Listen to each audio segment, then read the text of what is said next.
Parang hindi pa siya luto. Wala makuha. Nadurog. Hi lang, hi lang.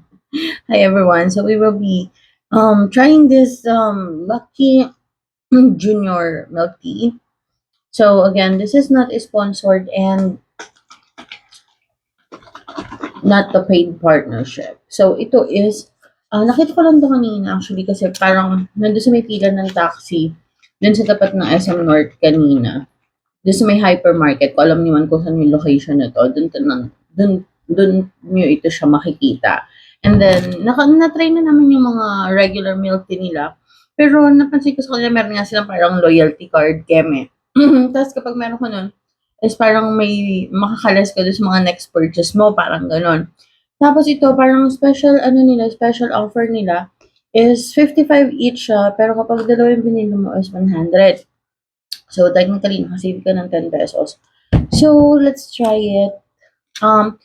Meron silang Oreo, dark pearl, pudding, at saka yung white, parang white sago yung mga maliliit.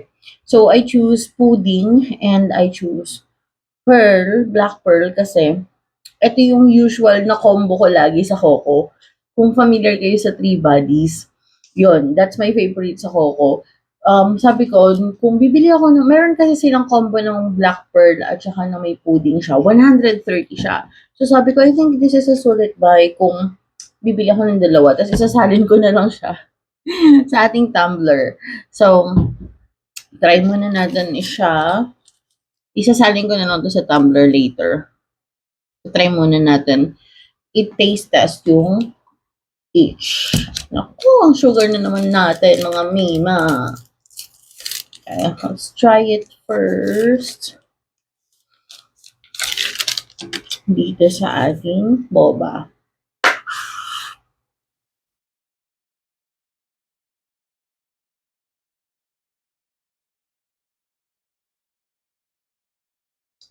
Actually, kanina ko pa ito dapat try. Kaso pagdating ko, antok na ako. Sabi ko, matutulog muna ako. And then, ako siya try. Bakit gano'n? Parang hindi maganda yung pagkakaluto nung pearl. Parang kulang sa luto yung pearl.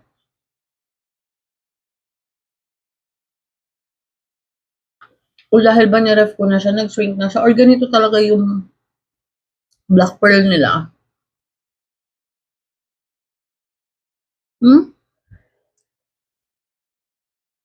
Parang hindi pa siya luto. Parang hindi pa siya luto. Pangit. Pangit ng pearl. Okay, let's go sa pudding. Ito lang same straw na lang gagamitin ko kasi ililipat ko rin naman siya sa tumbler later. Ayan. So, let's try the pudding. Kung kasing sarap po siya ng pudding lang.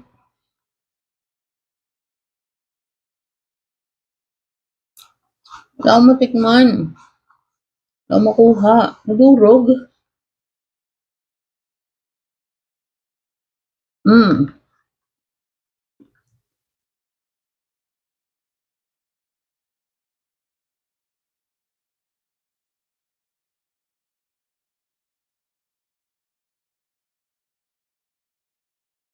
Masaya ako sa pudding. Mas masaya ako sa pudding. Na-disappoint ako dun sa pearl na to. Hindi ko alam kung ngayon lang to. Kasi mga nakaraang bili naman namin, okay naman eh.